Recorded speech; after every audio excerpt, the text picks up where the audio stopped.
के रहने का स्थान है। कलीसिया क्या है? परमेश्वर के रहने का स्थान, आने की जगह है। हम जिस कलीसिया में हम बैठे हैं, यहाँ पे परमेश्वर की उपस्थिति है। कलीसिया है क्या चीज ना? कलीसिया है क्या चीज?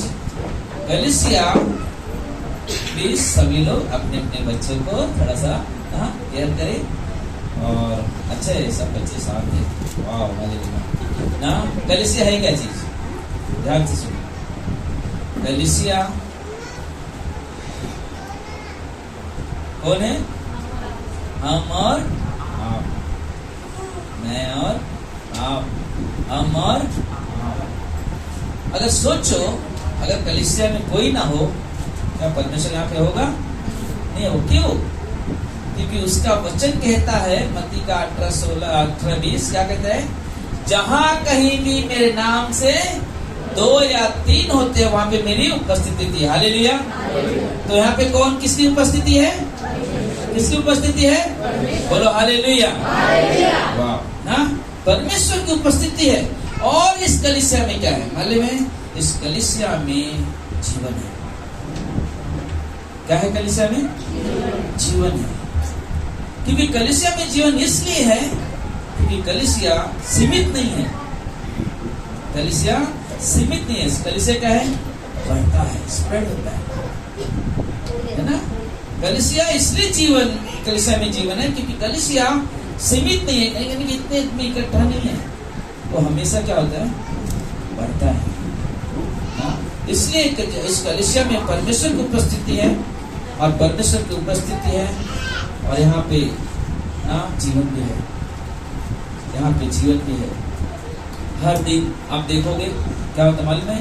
कलीसिया हमेशा मल्टीप्लाई होती है, यानी कि बढ़ता जाता है ना। 1 2 3 4 जैसे जैसे प्लस करते जाओगे वैसे वैसे लोग बढ़ते जाते हैं ना। यहाँ पे बैठे हुए लोग ना, वो अकेला है, उन्होंने किसी और को पता है, उन्होंने किसी और को पता है, उन्होंने किसी और को पता है, सही देखा। और आज भी बढ़ते जा रहे, आज भी बढ़ते जा रहे। और इसलिए कलीसिया जो है परमेश्वर के रहने का स्थान है ना। परमेश्वर के रहने का स्थान है।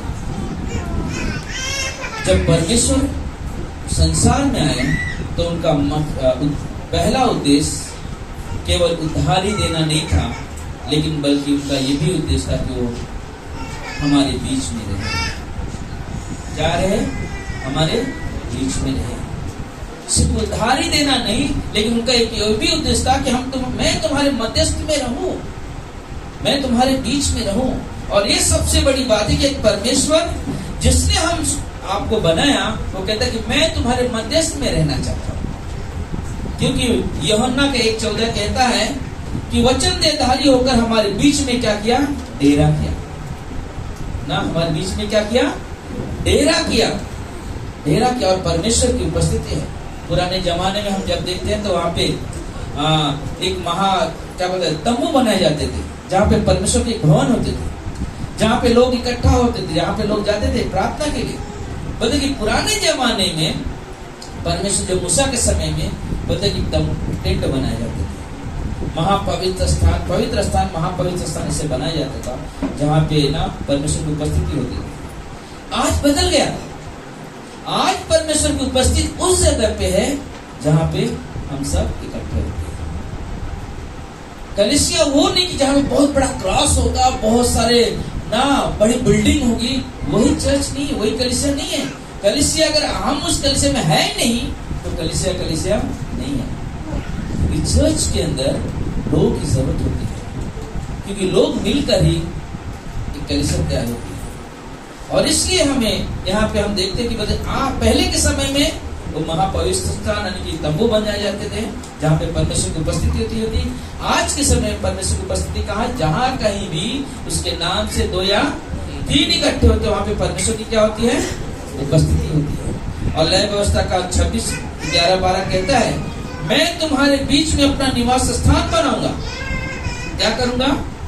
मैं अपना निवास स्थान बनाऊंगा और मेरा जी तुमसे घृणा नहीं करेगा, और मैं तुम्हारे मध्य क्या करूंगा? चला फिरा करूंगा, और तुम्हारा परमेश्वर बना रहूंगा और तुम मेरी प्रजा बनेगा ना। तुम्हें परमेश्वर कहते हैं मैं तुम्हारे बीच में मैं तुम्हारे बीच में निवास करूंगा ना, मैं तुम्हारे बीच में निवास करूंगा।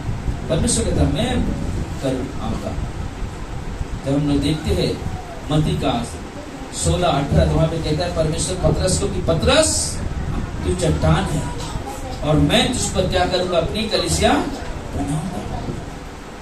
बोले परमेश्वर कहता है मैं अपनी कलीसिया बनाऊंगा, मैं वहां पे उपस्थित रहूंगा, मैं तुम्हारे मध्य में चला फिरा करूंगा। सुलेमान राजा ने जब मंदिर बनाया तो वो क्या कहता मालूम है, जब मंदिर की समर्पण बोले कि परमेश्वर ये मंदिर जो बना है परमेश्वर इसमें तेरी उपस्थिति हो, ताकि जो कोई भी वहां पे प्रार्थना करे तो उसका उत्तर दिया करे। हालेलुया। बोले कि परमेश्वर की उपस्थिति इसलिए है कि जब वहां पे हम इकट्ठे होकर जब प्रार्थना करते परमेश्वर सुनता है, परमेश्वर उसका उत्तर देता है। और परमेश्वर की उपस्थिति में आज हम सब यहाँ पे बैठकर उसकी महिमा, उसकी प्रशंसा, उसकी बढ़ाई करते हैं ना, उसकी बढ़ाई करते हैं। मैं सोच रहा था, सोचो आप किसी के घर में, अपने घर में, किसी और के घर में, समझो आप किसी के घर में गए, आप वहां पे मेहमान हो, है ना। क्या मेहमान आप जिस घर में मेहमान हो, क्या आप उनके घर का कोई भी चीज इस्तेमाल कर सकते हो? क्यों? क्योंकि मेरा नहीं है। तो क्या करूंगा? सोचूंगा अरे कुछ गड़बड़ ना हो जाए। लेकिन अगर मेरा करे तो जूता निकाल के धट के फेंक देते, किधर भी चला जाता है ना। अरे हाँ अच्छा नहीं लग रहा, चलो निकालो उसको, इधर करो ना। अरे हम लोगों ने ये इधर क्यों लगा दिया, इधर नहीं लगाने, इधर लगाना चाहिए, है ना। अगर मेहमान है तो सब कुछ सोचना पड़ेगा। कभी देखो आप अपने घर में जैसे रहते हो, किसी और घर में जाओ क्या करें, लोगों को लगना नहीं चाहिए कहीं बहुत आप अजीब सा रहते। लेकिन जब अपने घर में आते करके निकाला सूर्य भेज दिया। अक्सर स्कूल के बच्चे को पूछो तो ज्यादा ही नॉलेज होगा, है ना। होता है ऐसा। मालूम मैं क्या बता रहा, आप ध्यान से सुनना। यहाँ पे एक किसका घर है? परमेश्वर। परमेश्वर का घर है। परमेश्वर यहाँ पे जैसा चाहे वैसा रहेगा। आपके बगल में बैठेगा, आपके साथ बैठेगा, वो आपकी तरफ ध्यान रखेगा, आपकी जरूरत को पूरी करेगा ना। क्यों? क्योंकि ये उसका भवन है। हालेलुया। ये उसका भवन है। वो यहाँ पे मेहमान नहीं है, वो उसकी उपस्थिति है। उसके बीच में हम सब मिलकर आराधना करते हैं, उसके बीच में बैठकर ना हम उसके नाम की महिमा करते हैं, और वो यहाँ पर रहता है। और इसलिए हम लोग ना यहाँ पे हम जब यहाँ पर आते हैं तो हम डरते नहीं है, हम स्वतंत्र होकर रहते हैं ना, हम स्वतंत्र होकर रहते हैं। इसलिए पौलुस कहता है ना, पौलुस कहता है इफिसियों के 3:17 और 18 में, विश्वास के द्वारा मसीह तुम्हारे हृदय में बसे। विश्वास के द्वारा मसीह तुम्हारे अंदर क्या करे? बसे, कि तुम प्रेम में जड़ पकड़कर और नींव डालकर सब पवित्र लोगों के साथ भली भांति समझने की शक्ति पाओ कि उसकी चौड़ाई, लंबाई, ऊंचाई और गहराई कितनी है। विश्वास के द्वारा परमेश्वर हमारे अंदर निवास करे, ताकि हम देख सके कि हमारे परमेश्वर की ऊंचाई कितनी है, हमारे परमेश्वर की गहराई कितनी है, हमारे परमेश्वर की लंबाई कितनी है, हमारे परमेश्वर की चौड़ाई कितनी है। हम वो गीत गाते ना, गहराई मिले सागर की, ऊंचाई मिले आसमान, पर कोई नाप ना पाएगा तेरे प्यार की गहराई। सचमुच हम परमेश्वर के प्रेम की गहराई को माप नहीं सकते। हमारे प्रेम के साथ कहीं फुल स्टॉप लग जाएगा, लेकिन परमेश्वर के प्रेम को कभी फुल स्टॉप नहीं लगता। मालूम है, तालाब और नदी में बहुत फर्क होता है। तालाब और नदी में फर्क। हमारा परमेश्वर का प्यार है ना, तालाब नहीं है जो तेरे स्थिर है, नहीं। हमारे परमेश्वर का जो प्रेम है वो नदी है ना। वो क्या करता? हमेशा बहता रहता है, हमेशा बहता रहता है ना, हमेशा बहता रहता है, हमेशा बहता। ये नहीं देखता अगर वहाँ पे कौन है, अरे गंदगी आ गई, नहीं, वो अपना रास्ता नहीं मोड़ता है। क्योंकि जब हम मंडली में आते हैं जब हम यहाँ पे आते हैं, परमेश्वर अपने प्रेम को देख कर मोड़ता नहीं अपने आप को, कि उसको मालूम है प्रेम की जरूरत किसको है, हम सबको। क्योंकि हम लोग कौन है? पापी इंसान है। शायद हम में बहुत सारी बुराइयां होंगी, बहुत सारे ना गलत विचार होंगे, लेकिन परमेश्वर कहता है मेरा प्यार तेरे लिए है, मेरा प्यार तेरे लिए है, मेरा जीवन तेरे लिए है। परमेश्वर मोड़ेगा नहीं अपने आप को। परमेश्वर का प्रेम ऐसा उस नदी की तरह है, वो देते जाएगा, देते जाएगा, देते जाएगा। इसलिए जब कलीसिया में हम आते हैं तो हम परमेश्वर की उपस्थिति का अनुभव करते हैं। परमेश्वर की हमेशा ये इच्छा रही है कि ना कि हम लोग हमारे लोग हम सबके बीच में वो हमेशा उपस्थिति रहे, हमेशा उसकी इच्छा रही है कि हमारे बीच में आए। परमेश्वर बाहर नहीं रहना चाहता ना, परमेश्वर बाहर नहीं रहना चाहता है, क्योंकि जिस दिन हम विश्वास करते हो हमारे अंदर अपना घर बना लेता है। हालेलुया। हमारे अंदर अपना घर बना लेता, हमारे घर हमारे अंदर रहता है ना, हमारे अंदर रहता है। और वो हर एक विश्वासी उस परमेश्वर की उपस्थिति को पहचानता है जो उसके डर उसके आदर में जीवन जीता है। हालेलुया। क्योंकि वो उसको मालूम है कि परमेश्वर मेरे अंदर है। अगर मैं गलत काम करूंगा, गलत विचार उत्पन्न करूंगा तो उसे क्या होगा? दुख होगा, उसे अच्छा नहीं लगेगा। क्या कोई बेटा या बेटी चाहेगा कि मेरे माँ बाप को मैं दुख करूं अपने जीवन से? कभी नहीं हो सकता, वो कभी नहीं हो सकता। क्योंकि वो क्या करता वाले में उस प्रेम को समझता है। जब वो माँ के कोख में था तो माँ ने किस तरह से अपने कोख को संभाला। वो कभी भी ये नहीं सोची ना हम कैसे भी सोएंगे, कैसे लेटे, नहीं, अपने कोख को संभालते हैं। रास्ते में चलने के समय अपने कोख का बहुत ध्यान रखते हुए चलते, कहीं उसे कुछ ठेस ना पहुंच जाए। पिता परिश्रम करके ना उसका परवरिश करता है।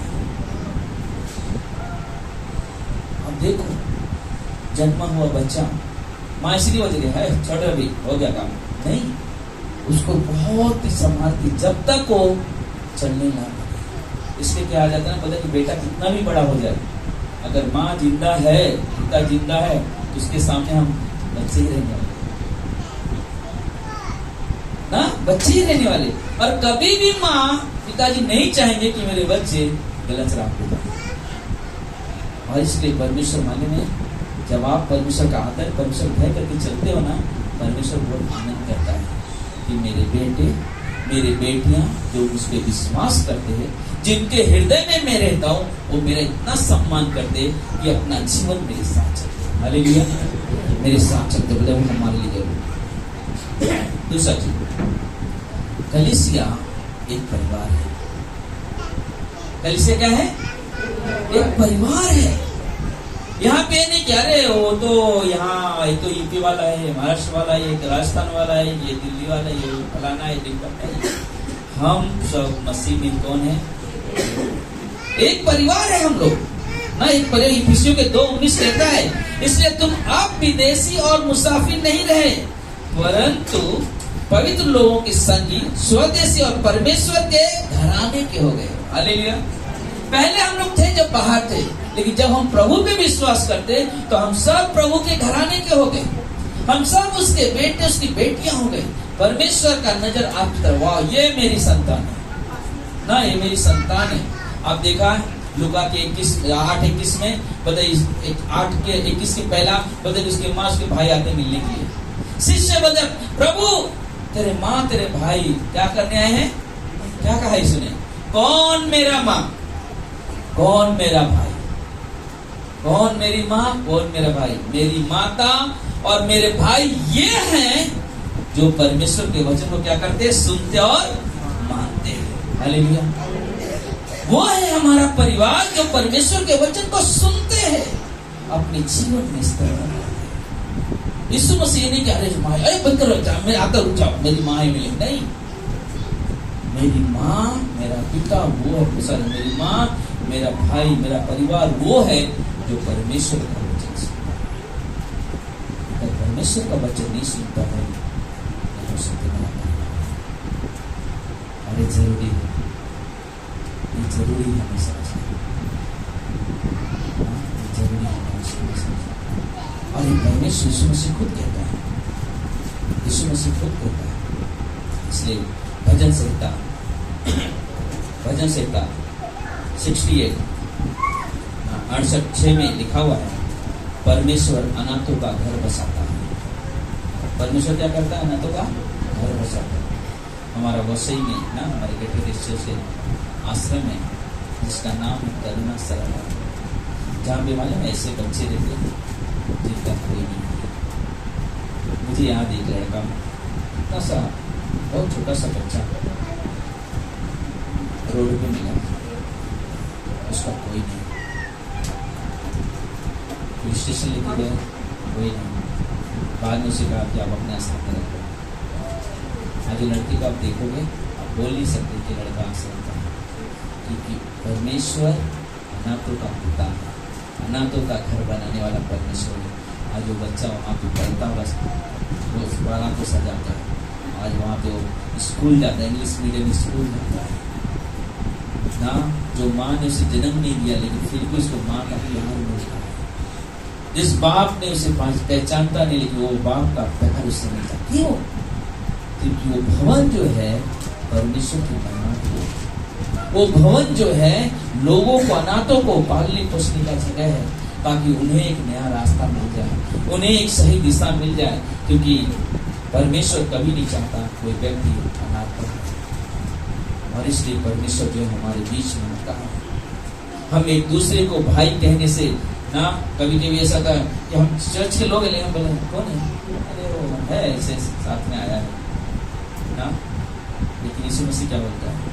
ये मेरा भाई है, ये मेरी बहन, ये मेरी माता है। अक्सर हम देखते हैं कैसे बोले नहीं। कल मैं स्कूल में गया, ओपन डे था, तो दो बच्चे मस्ती कर रहे थे, तो उसको भी मस्ती करने का था। तो अपने चर्च के बच्चों के साथ में कोई और लड़के लोग मस्ती कर रहे थे, तो वो बोलता है मालूम वो मस्ती करता है होगा, लेकिन बोला कि यही बात कैसे मत कर, पास्टर। और उनको नहीं समझ में आ रहा, वो मस्ती करे जा रहे हैं ना, मस्ती करे जा रहे हैं, उसको मार रहे मस्ती मस्ती, लेकिन वो बोलता है मत मेरे पास्टर करा। तो जो छोटा भाई तो भाग के गया उसको ना, उसे कान में लड़की को बोल रहा है मत ऐसे कर, मेरे पास्टर कर।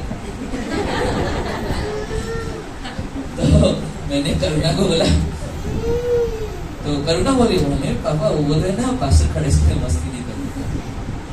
तो स्कूल में कभी ऐसे बच्चे दिखाई देते हैं कि इस तरह से कहने का मतलब क्या है, अपना महसूस होता है ना। यीशु मसीह बोलते हैं ये मेरा परिवार है, ये मेरे लोग हैं, ये मेरे लोग। क्यों? क्योंकि ये लोग मेरे परमेश्वर के वचन को सुनते हैं, उस पर चलते हैं, उसका आदर करते हैं। कलीसिया एक संवारने का स्थान है। संवारने का मतलब समझते हो? हाँ, लेडीज पहले समझते हो, मैं कब तैयारी करते बोलते कलीसिया भी हर एक व्यक्ति के लिए संवारने का स्थान है। क्योंकि कलीसिया क्या मालूम है, हमारे बुराइयों को निकालता है और अच्छाई से हमें क्या करता है, खूबसूरती को पैदा करता है।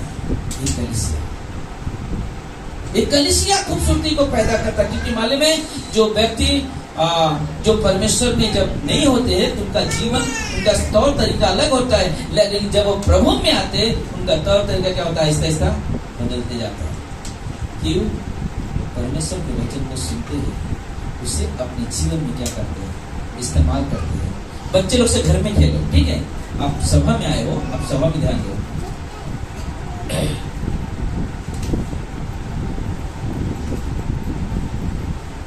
क्या बोला मैंने, भूल गया। हाँ? अच्छा याद है। हाँ? स्वभाव क्या होता है, चेंज होता है। स्वभाव चेंज होता है, क्योंकि परमेश्वर क्या करता मालूम है, अपने वचन सुनाता है ताकि हमारा जीवन उस पर आधारित हो सके। और एक चीज अच्छा हुआ, याद आ गया, कितने लोग घर में डेली प्रार्थना करते हैं, पारिवारिक प्रार्थना? ओके, अगर जो लोग परिवार के सामने प्रार्थना नहीं करते हैं, मैं आपको बता रहा हूँ ना कि इस मंगलवार से कभी भी रात को मैं आ सकता हूँ आपके घर में, पक्का 100%। किसके घर में आऊंगा मालूम नहीं, लेकिन आऊंगा जरूर, और ओंकार भाई को भेजूंगा किसी को। इसलिए हाँ, क्या के लिए? डर क्यों गए आप लोग? डर लेके थोड़ी आने वाला हूँ। मैं इसलिए बोल रहा हूँ ताकि हमारे घर में पारिवारिक प्रार्थना होनी चाहिए, क्योंकि हम सुनते हैं कि जहां कहीं भी ना मालूम एक परिवार मिलके प्रार्थना करता है, शैतान की कोई भी ताकत वहां पे कार्य नहीं कर सकते। और हर एक मुसीबत से लड़ने के लिए ताकत उत्पन्न होती है जब हम एक परिवार मिलके क्या करते हैं? प्रार्थना करते हैं। क्योंकि हम जब विश्वास करते हैं प्रभु पे, तो हमारा कर्तव्य है कि हम हर दिन प्रार्थना का जीवन जिए, हर दिन प्रार्थना का जीवन जिए, हर दिन परमेश्वर के साथ बैठे। अगर हम लोग नहीं बैठ रहे तो हम आगे नहीं कर सकते। कारण आपको एक चीज समझो, हम लोग अगर पति पत्नी होने के नाते, माँ बाप होने के नाते, अगर हम ही लोग प्रार्थना नहीं करें, हमारे बच्चे करेंगे क्या प्रार्थना? नहीं कर सकते। हमारा काम है कि हम अपने बच्चों के साथ में बैठ के प्रार्थना करें, ताकि हमारा जीवन देखे हमारे बच्चों के ऊपर असर पड़े, ताकि उन्हें मालूम पड़े मेरे माँ बाप प्रार्थना के व्यक्ति है, मुझे भी प्रार्थना का व्यक्ति बनना है। मेरा जीवन अगर प्रार्थना का जीवन है तो ही बच्चे प्रार्थना का जीवन जी सकते। और इसलिए जरूरी है, क्योंकि कलीसिया में या संगति में हमारे परमेश्वर की उपस्थिति होती है, और उस उपस्थिति में हम सब ना पलते बढ़ते उस पर परमेश्वर की महिमा करते हैं। और देखिए मालूम है, कलीसिया सवाने के लिए जगह ये भी एक और है कि मालूम जब आदमी बहुत दुखी होता है, परेशान होता है, उस कलीसिया में आता है, संतुष्ट हो जाता है, उसकी परेशानी की ओर परमेश्वर ध्यान देते हैं ना। हमारे बीच में भाई प्रहलाद है ना, डॉक्टर ने बोला उनको काबिल हो गया था, डॉक्टर बोला तुम्हारे पास खतरे की उम्मीद है ना, लेकिन उनको भाई ओंकार ने उनको बताया आप सब में आओ, सब कुछ चेंज हो सकता है। और जो पहली बार आए थे और आज के चेहरे में बहुत फर्क आया, शायद वो भी अनुभव करते होंगे। सही बात है भाई पहले हाँ, क्योंकि परमेश्वर क्या कहता मालूम है, यहाँ पे संवारता है, हमारे जीवन में कार्य करता है, बदलाव करता है, एक नया पन महसूस होने लगता है। आप पौलुस को देखो ना, पौलुस क्या कौन था? कलीसिया को सताना, उनको दुख देना, लेकिन जिस समय वो कलीसिया में आया, जिस समय उस कलीसिया में आया ना, लोगों के अंदर डर था, लेकिन उसके अंदर एक नया पन दिखाई दिया। वो बोल रहा है मुझे प्रभु ने कैसे प्रभु ने मुझसे बातें की, कब प्रभु ने मुझे दर्शन दिया। लेकिन लोग बैठे हुए, लेकिन फिर भी लोगों के अंदर एक चीज कहीं मारने ना शुरू कर दे, कहीं कुछ तकलीफ ना दे मुझे। लेकिन मालूम है वहां पे दिखाई दे रहा है उसका जीवन समझ गया, प्रभु ने उसे सवार दिया, उसके अंदर एक नया ना सौल था पहले, वो पौल बन गया, और एक नया व्यक्ति मिला, नया मनुष्यों को उत्पन्न किया उसके अंदर, और वो जाके परमेश्वर की महिमा कर रहा है, परमेश्वर की बड़ाई कर, लोग सुन रहे, वाह ये आदमी बदल गया, ये आदमी बदल गया, ये आदमी जो हमें सताता था, जो कलीसिया को बहुत तकलीफ देता था, ये आदमी बदल गया। हाँ, क्योंकि जब परमेश्वर पे हम विश्वास करते हैं, जब परमेश्वर का वचन हमारे अंदर जाता है, तो बोला नया चीज क्या करता है?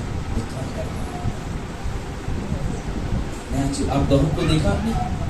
गेहूं जिस खेत में बोया जाता है, ऐसे उसमें फल उत्पन्न नहीं होते, वो खेत में जाकर जब पानी डालने सड़ जाता हो, सोचो मर जाता है, उसके बाद जीवन होता है। कलीसिया वो कलीसिया है जहाँ पे ना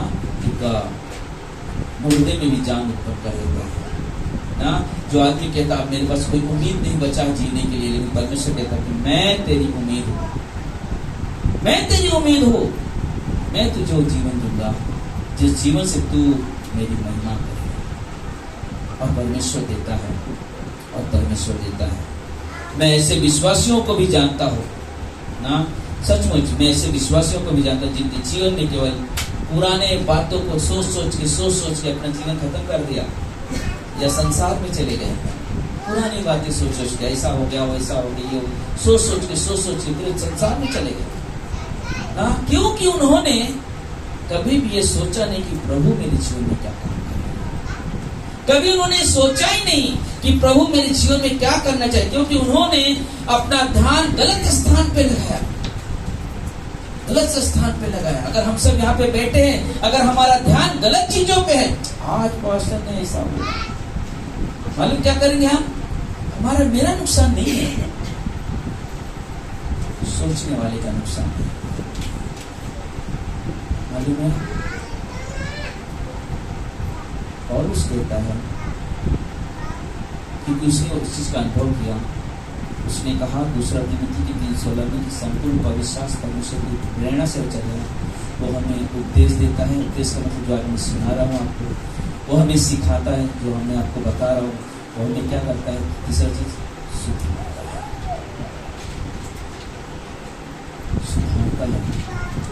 धर्म के मार्ग के लिए क्या है, लाभदायक।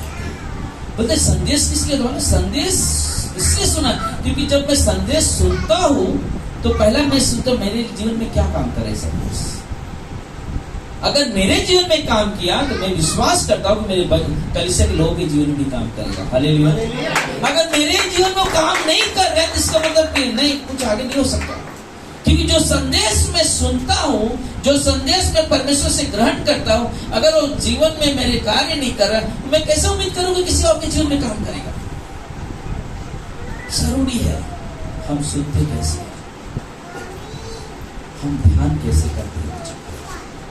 इसलिए जब हम कलीसिया में आते हैं, हमारी जरूरी है हम गलत चीजों में ना ध्यान लगाएं ना, क्योंकि मालूम है हम ऐसे सोच सकते हैं और सोचते हैं कि ना अरे क्या कलीसिया क्या है सब, पहले हमारे अंदर धन होना चाहिए, हमारे पास बहुत सारी जायदाद इकट्ठा करो, एक बनाओ, वो बनाओ, ये बनाओ, वो करो, बहुत सारी चीजें सोचते हैं। लेकिन मालूम बाद में क्या होता है, पछतावा करते हैं, काश में ऐसा करता था। वो धनी व्यक्ति को देखो जिसका जूठा लाजिस खाया करता था, बहुत धन था उसके पास, लेकिन क्या हुआ वो उसके लिए? वो ऐसे जगह पे तड़प रहा है जहां पे उसको बोला कि कोई तो एक बूंद मेरे मुंह पे, ओठ पे, ना जुबान पे कोई पानी तो डाल दो। वो इतना तड़प रहा था, इतना तड़प रहा था, क्योंकि मानो धन भी उसे उस नष्ट जाने से बचा नहीं सका। इसलिए बाइबल कहता है मत्ती का 6:33, पहले तुम परमेश्वर के राज और उसके धन की क्या करो, खोज करो, बाकी चीजें तुमको मिल जाएगी। आप परमेश्वर के पीछे चलो, परमेश्वर के साथ चलो, परमेश्वर की महिमा करो। तुमको क्या चाहिए, परमेश्वर वो चीज देगा जो आपकी जरूरत है, जो आपकी जरूरत है। लेकिन आप सोचोगे नहीं मुझे मालूम है कैसे करना, मैं एक करूंगा, मैं ऐसे करूंगा, मैं वैसे करूंगा, लास्ट में क्या था मालूम, पछताना पड़ता। नहीं, क्या हुआ ना तो मैं परमेश्वर में बढ़ पाया, ना तो जायदाद मेरी किसी काम में आई। नहीं, पर हमने कहा था तो धन बहुत है लेकिन मेरे शरीर इस लायक नहीं मैं धन का आनंद उठा सकूं। मेरे पास बहुत इच्छा है अच्छी अच्छी मिठाई खाने की, लेकिन मैं खा नहीं सकता क्योंकि मैं डायबिटीज का मरीज हूं, है ना। बहुत चीजें हैं, मैंने महल बनाया, बहुत पैसे इकट्ठा करके बहुत बड़ा महल बनाया, लेकिन क्या करूं, उसमें रहने लायक नहीं हूं। क्योंकि घर आदमी इसलिए बना तो आप मस्त ऐसा आराम करने के लिए, लेकिन मैं इस लायक नहीं क्योंकि मैं पलंग पे लेटा हुआ उठ नहीं सकता। ये जरूरी है कि हम परमेश्वर के पीछे चलें। हम परमेश्वर तू काम कर मेरे जीवन में, तू हमें बता परमेश्वर क्या करना है, परमेश्वर तू बता मुझे कहाँ पे बैठना है, कैसी संगति चाहिए, परमेश्वर तू मुझे बता किस संगति में मेरा जीवन बदलेगा, किस सोच से मैं तेरी ओर आ सकता हूँ, वो सोच उत्पन्न कर परमेश्वर, और ये होगा। मालूम दाऊद राजा के जीवन को आप देखोगे ना, वो इसलिए इतना परमेश्वर के करीब था, इसलिए परमेश्वर के हृदय के पीछे था, क्योंकि उसका जीवन 99% वो परमेश्वर की तरफ सोचता था, परमेश्वर की तरफ सोचता था, परमेश्वर की आराधना करता था, परमेश्वर को अपने जीवन से अधिक मूल्य देता था, क्योंकि उसे मालूम है पर मेरे जीवन का सहारा कहां से मिलेगा।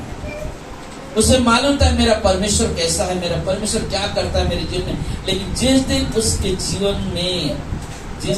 जीवन में थोड़ा समय के लिए वो पल खोया, यार कहाँ परमेश्वर हो गया, इसलिए उसका ध्यान कहाँ पे गया? बत्शेबा की तरफ गया, एक ऐसे औरत की तरफ गया जो किसी की पत्नी थी। गलत विचार उत्पन्न हुए और वो पाप में गिरा। मालूम है, पाप में गिरा। और जो बच्चा जन्म हुआ, मालूम, बच्चा इतना बीमार पे पड़ गया कि उसे रोना पड़ा, उसे कोसना, उसे एकदम अपने आप पे टूट गया। ना उपवास कर रहा है, प्रार्थना कर, लेकिन परमेश्वर बता नहीं, इस पाप का भुगतान तुझे भुगतना है, इस पाप का भुगतान तुझे देना है। वो बहुत कुछ ना रोया, बोले कि समझो एक कोठरी के अंदर उसका बेटा पड़ा हुआ बीमार, और कोठरी के सामने बोलता मुंह के बल गिरा हुआ है, प्रार्थना कर रहा है ना। प्रार्थना मालूम है, दो चीज से परमेश्वर बहुत नफरत करता है, दो चीजों से जो दाऊद ने किया। क्या है वो? व्यभिचार। दूसरा चीज मूर्ति पूजा। ये दो चीज से परमेश्वर बहुत नफरत करता है। और परमेश्वर कहता है मैं जलन करने वाला परमेश्वर है। ये कारण था कि मालूम उसके उपास भी काम नहीं आया, उसकी प्रार्थना भी नहीं काम नहीं आई, लेकिन उसका बेटा मर गया। लास्ट में क्या होता मालूम है आपको? परमेश्वर मेरे पाप तुझसे छुपे हुए नहीं, परमेश्वर मेरे पाप तुझसे छुपे, तू मेरे हर एक पाप को जानता है, सब कुछ तेरे सामने है, एक कृपा कर मेरे पर, मेरे अंदर जो तूने पवित्र आत्मा दिया है ना उसे निकालना है। क्योंकि उसको मालूम था अगर ये पवित्र आत्मा मेरे अंदर से निकल गया तो मैं किसी लायक नहीं हूँ। क्योंकि मालूम है आज हर एक विश्वासी के अंदर जो पवित्र आत्मा निवास करता है ना, वो उसके हर्ष का कारण है, वो उसके लिए आनंद का कारण, क्योंकि वो हमारे जीवन की मार्गदर्शन बनता है, वो हमारी अगुवाई करता है, वो हमसे बातें करता है, हमें उस दिशा की ओर पवित्र आत्मा लेके जाता है जो हम सोच भी नहीं सकते, और वहां पे हमसे बात करके बताता है देख मैं क्या चाहता हूं तेरे जीवन से। हमें जरूरत है कि हम अपने जीवन को संभालने के स्थान में लेकर आए। जब हम इस कलीसिया में आते हैं 2 घंटे के लिए, हम शांति से परमेश्वर की तरफ ध्यान लगाए, क्योंकि यहाँ पे परमेश्वर की उपस्थिति है, और हम परमेश्वर की उपस्थिति में हम सब आराधना करते हैं। लोग आप भी आराधना करते हो साथ में, आप यहाँ पे आकर परमेश्वर के वचन सुनने के लिए ना अपने हृदय को तैयार करते हो। लेकिन अगर सोचो अगर हम यहाँ पे ना मस्ती करें या मौज मस्ती करें या हंसी मजाक करें खेलेंगे, क्या हम परमेश्वर की आवाज को सुन पाएंगे? मालूम है एक ऐसा समय आता है जहाँ पे आपके कान बंद कर देता है शैतान, जहाँ पे आपके जीवन के लिए संदेश जरूरी होता है। परमेश्वर आपसे बात करना चाहता है, परमेश्वर आपके जीवन में बहुत कुछ करना चाहता है, लेकिन हम क्या करें? मतलब हमारे कान बंद है, क्योंकि हम उस समय अपने ध्यान पे लगा कर रखे, इसलिए वहां पे हमारे मन में कान रहते हुए भी हम बहरे बन जाते हैं, आंख रहते हुए भी हम परमेश्वर को उपस्थिति को देख नहीं पाते हैं, क्योंकि हमारा ध्यान यहाँ पे स्थित नहीं है। जब आप मालूम जब इस गेट के अंदर आते हो, सब लोग ध्यान से देखें, जब इस गेट के आप अंदर आते हो मालूम है आपके अंदर एक चीज होनी चाहिए। आप आते हो जैसे ना आपसे परमेश्वर के साथ बातें करना, मुझे परमेश्वर तुझसे कुछ सुनना है जिससे मेरा जीवन सही दिशा की ओर जा सके, सही दिशा की ओर जा सके। आज मैं जब आया देखा कि पाशे पढ़ा रहे थे क्लास में, मैंने कहा कि आज बहुत सारे लोग शायद हमने से भी होंगे, कोई बोलते कि चर्च में तो आते थे, उनका ध्यान यहाँ पे नहीं होता है। लोग बैठते हैं प्रभु के भवन में, लेकिन ध्यान यहाँ पे नहीं होता है, कहीं और होता है। बोलते ना खाली शरीर हमारा है, लेकिन अगर शरीर है ध्यान कहीं और है, हम सुन नहीं पाएंगे, देख नहीं पाएंगे परमेश्वर हमसे क्या करना चाहते हैं। इसलिए बहुत जरूरी कि हम जब कलीसिया में आते हैं ना, हम परमेश्वर को सुनने वाले व्यक्ति बने। चौथा चीज और आखिरी चीज, कलीसिया सत्य पे पर खड़ा होता है। कलीसिया सत्य पे खड़ा होता है, सत्य का खंभा होता है कलीसिया। वहां पे झूठी चीजें नहीं होती है, वहां झूठी बातें नहीं कही जाती है। हाँ, यहाँ पे सत्य का खंभा होता है। पहला तिमुथी के 3:15 कहता है, यदि मेरे आने से देर हो, पौलुस कहता है तिमुथी को, तो तू जान ले कि परमेश्वर का घर जो जीवते परमेश्वर की कलीसिया है और जो सत्य का खंभा है और नींव है, उसमें कैसा बर्ताव करना चाहिए। मतलब तू जान ले, शायद मैं नहीं आऊंगा, मुझे देर होगी आने पे तुझे मिलने के लिए। एक पास्टर अपने दूसरे पास्टर से बात कर रहे हैं जो वहां पे सौंपा, उनको सेवा सौंपा है। बोले शायद मुझे देर हो, लेकिन एक चीज याद रखना, जिस कलीसिया में जो परमेश्वर का घर कहलाता है, वहां पे लोगों के साथ कैसा बर्ताव करना चाहिए हमेशा याद रखना, हमेशा याद रखना, हमेशा ध्यान लगाए रहना ना, उन्हें क्या करना, कैसे करना, सिखाना। प्रभु की कलीसिया का गुण यह है कि उसे सत्य, उसमें क्या पाया जाता है, सत्य पाया जाता है ना, झूठी दिलासा नहीं ना, झूठी दिलासा नहीं, मतलब सच्चा दिलासा। मतलब अगर कोई आदमी मरता हुआ होता है, उसे हमारे पास परमेश्वर के पास, सॉरी हमारे पास परमेश्वर का वचन है जो सच्चा दिलासा देगा, झूठा नहीं। कि इसलिए हम उससे सच्चा दिलासा ये दिलाते हैं कि तुम जिस घड़ी में खड़े हो, तुम्हारे पास स्वर्ग का राज है। अगर तुम प्रभु यीशु में विश्वास करते हो, अगर आज दुनिया छोड़ा भी तो स्वर्ग में जाओगे। लेकिन अगर तुम इस हालात में अगर प्रभु के यीशु को स्वीकार नहीं किया, तो आप सोच लो कहां जा सकते। इसलिए हमेशा याद रखो, कलीसिया सच्चा दिलासा देता, झूठी दिलासा नहीं देता। कलीसिया से सच्चाई उत्पन्न होती है, झूठी चीजें उत्पन्न नहीं होती है। कलीसिया के भाई से भी बढ़कर दोस्त मिलते हैं, कलीसिया में भाई से भी बढ़कर दोस्त मिलते हैं, जो दुख के समय में हमारे साथ खड़े रहते हैं, हमारे साथ देते हैं, हमसे बातें करते दुख में ना। आप कभी परिस्थितियों में जूझते हो, यहाँ से कोई व्यक्ति होगा जो आपके साथ खड़ा होगा। किस लिए? क्या है कलीसिया? क्या है? क्या बोला मैंने? हाँ, कलीसिया क्या है? परिवार है।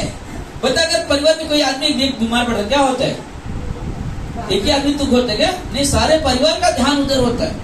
बता, वैसे ये मंडली होती है, अगर एक व्यक्ति के पास कुछ समस्या है तो सारे लोग का ध्यान। मैं क्यों ग्रुप में प्रार्थना भेजता हूँ?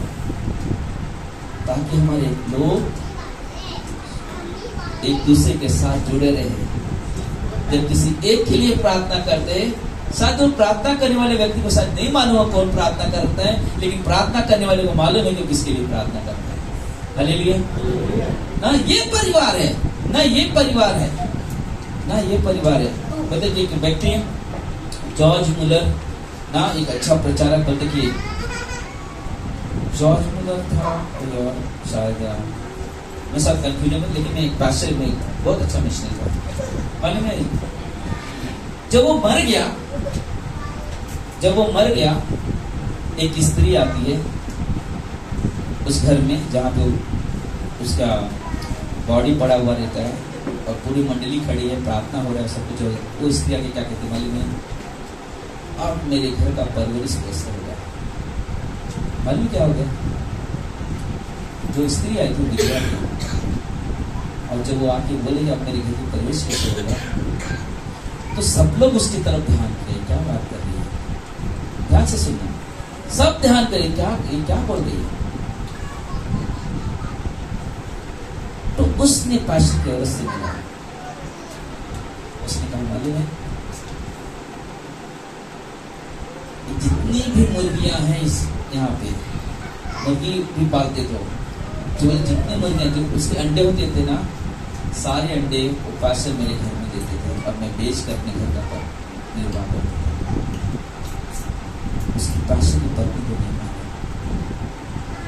लेकिन जिस दिन वो मरा पास्टर, उस दिन उस औरत के द्वारा मालूम पड़ा, क्योंकि वो सोचती थी मेरा आदमी अंडा लेके करता क्या है, लेकिन सच्चा ये था उस विधवा का परवरिश हुआ था।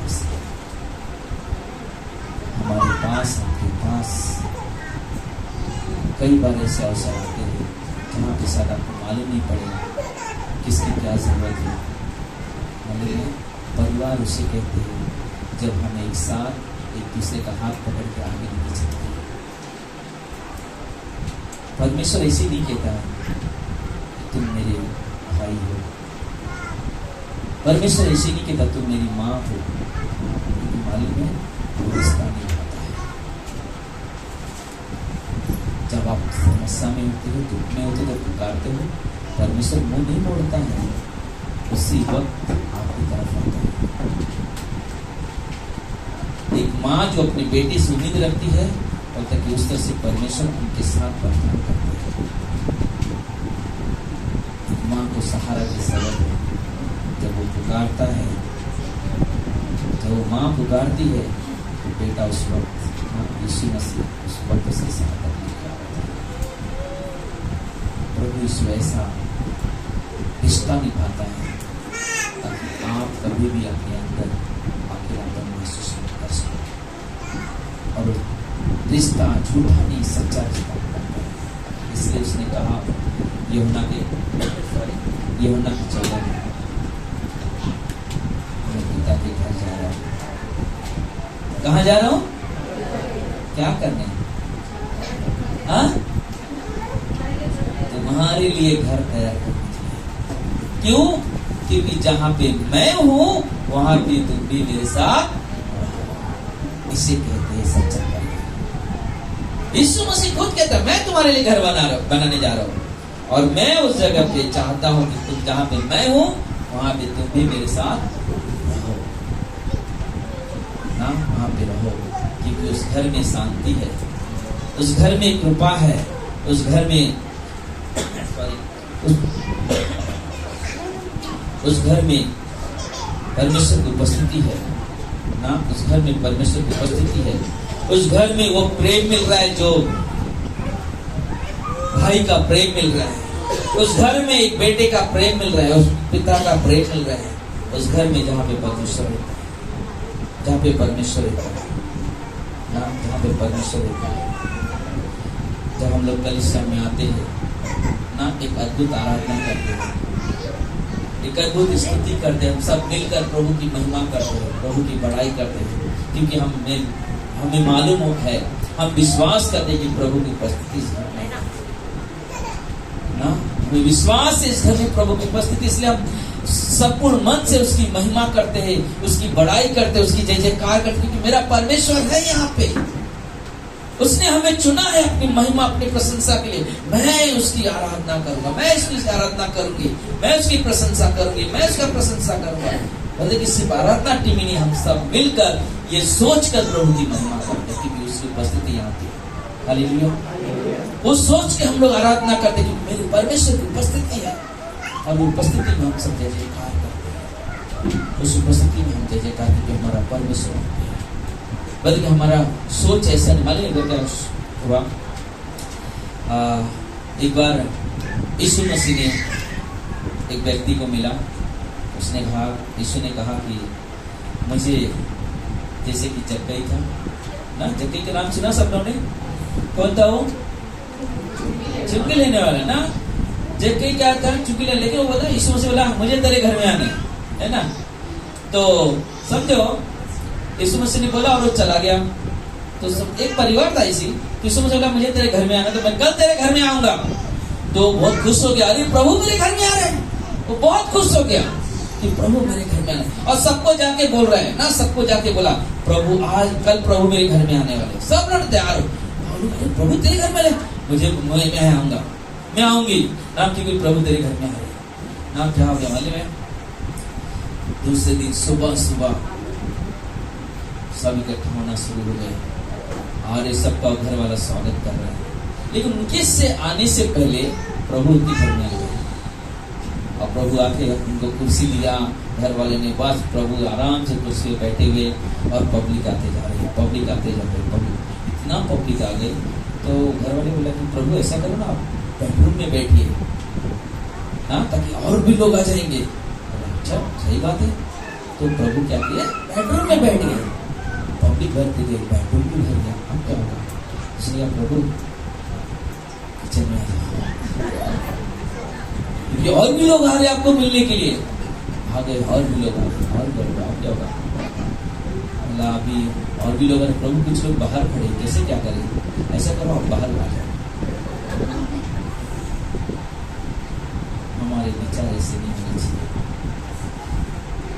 हम बाहर खड़े रहेंगे चलेगा, लेकिन जिस परमेश्वर की महिमा के लिए लोगों को बुला रहे हैं उस परमेश्वर को अपने अंदर, हालेलुया, परमेश्वर को अपने घर में रहने दो, परमेश्वर को बाहर मत लेके जाओ। परमेश्वर आपसे ना मिलने के लिए आया है, हमें आदर करना है, हमें मरियम बनना है। प्रभु आया ना, बुलाया किसने? मार्था ने। बुलाया किसने? मार्था ने। लेकिन सुनने कौन बैठा? मरियम ने। पहले हमें उस तरह से सोचना है, हमें उस तरह से विचार करना है। हाँ, मुझे सुनना है। इसलिए आज के जो हमने बताया कि ना कलीसिया परमेश्वर के रहने का स्थान है। तो कलीसिया में आते हो एक आनंद के साथ उसकी महिमा करें, आनंद के साथ उसकी प्रशंसा करें, क्योंकि प्रभु यीशु आपसे प्रेम करते हैं, प्रभु यीशु आपसे प्रेम करते हैं और हम भी आपसे प्रेम करते हैं। इसलिए चाहते कि आप हर दिन परमेश्वर को नजदीक और हर दिन परमेश्वर को। आमीन। आइए हम लोग प्रार्थना